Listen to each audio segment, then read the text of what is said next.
அனைவருக்குமே வணக்கம். சற்று முன் கிடைத்திருக்கக்கூடிய ஒரு மிக மிக முக்கியமான செய்தி ஒன்று வெளியாகி உள்ளது. திமுகவுக்கு செக் வைத்த திருமாவளவன் புதிய கூட்டணி, இது மாதிரி செய்திகள் வெளியே இருக்கு.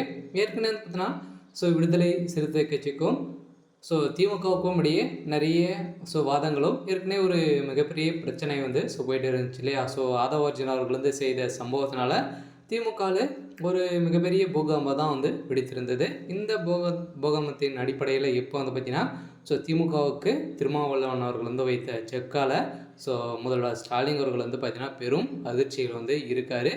இப்போ என்ன செய்திருக்காரு அப்படின்னு பார்த்தீங்கன்னா, விடுதலை சிறுத்தை கட்சியுடைய துணை பொதுச் செயலாளர் பொன்னி அவர்கள் பார்த்தீங்கன்னா இவர் சமீபத்தில் ஊடகம் ஒன்றுக்கு கொடுத்த பேட்டியில் பார்த்தீங்கன்னா, வருகின்ற சட்டமன்ற தேர்தலில் விசிகாவுக்கு 25 தொகுதிகள் கொடுக்கணும் அப்படின்ற மாதிரி பார்த்தீங்கன்னா, இப்போ திமுகவுக்கு அழுத்தம் கொடுத்து வரும் திருமாவளவன் அவர்களுக்கு தான் இப்போ பார்த்தீங்கன்னா தமிழகத்தில் ஒரு மிகப்பெரிய சம்பவம் நடந்திருக்கு. இதை பற்றி இந்த வீடியோவில் முழுமையாக பார்க்கலாம்.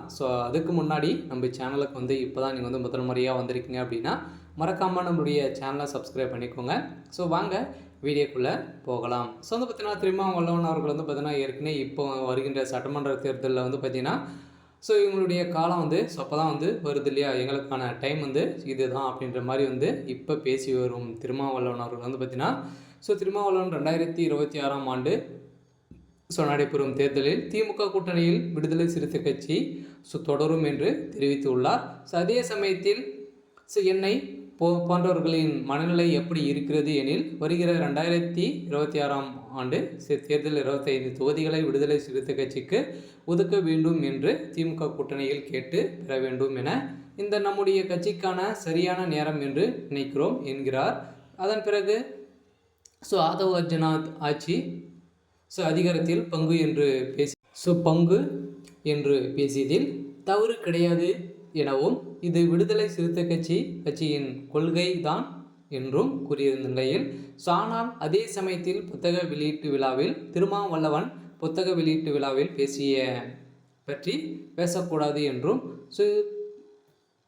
அவர் அதனை மீறி பேசியதால் தன் சஸ்பெண்ட் செய்யப்பட்டதாக திருமாவளவன் அவர்கள் பார்த்தீங்கன்னா பேசியிருந்த நிலையில், மேலும் விஜய் பற்றி கேள்விக்கு விஜய் இன்னும் அரசியல் களத்தில் இயங்காத நிலையில் அவருடைய அரசியல் களம் பனைப்போரில் மட்டுமே தான் இருக்கிறது, அவர் இன்னும் அனைத்து களத்திலும் இறங்க வேண்டும் அவர் என்று திருமாவளவன் அவர்கள் பார்த்தீங்கன்னா பேசி வரும் நிலையில், இப்போ திமுகவுக்கு ஒரு ஏமாற்றமாக தான் பார்த்தீங்கன்னா அமையறதுக்கான வாய்ப்பு இருக்குது. என்ன அப்படின்னா, திமுகவில் பார்த்தீங்கன்னா வருகின்ற சட்டமன்ற தேர்தலில் விடுதலை சிறுத்தை கட்சிக்கு 26 தொகுதிகள் கொடுக்கணும் அப்படின்ற மாதிரி பார்த்தீங்கன்னா கட்சி நிர்வாகிகளும் திருமாவளவன் அவர்களும் பார்த்தீங்கன்னா பேசி வருவதாக செய்தி வெளியாக இருக்குது. இருந்தாலும் திருமாவளவர்கள் செய்த ஒரு மிகப்பெரிய தவறு என்ன அப்படின்னா, நிர்வாகிகளை கேட்காமே பார்த்தீங்கன்னா அவர் நிறைய லஞ்ச பணம் வாங்கி கொண்டு திமுக கூட்டணியிலே நிரந்தரமாக இருக்கிறதுக்கான அனைத்து ஏற்பாடுகளும் செய்துட்டு வராது அப்படின்ற மாதிரி கட்சி நிர்வாகிகள் பார்த்தீங்கன்னா குற்றச்சாட்டு ஒரு நிலையில்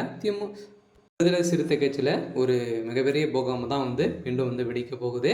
இருந்தாலும் என்ன நடக்க போகுது அப்படின்றத வெயிட் பண்ணி பார்க்கலாம். இது மாதிரி செய்திகளை தெரிஞ்சுக்கணும் அப்படின்னா மறக்காமல் நம்மளுடைய சேனலை சப்ஸ்கிரைப் பண்ணிக்கோங்க. தேங்க்யூ.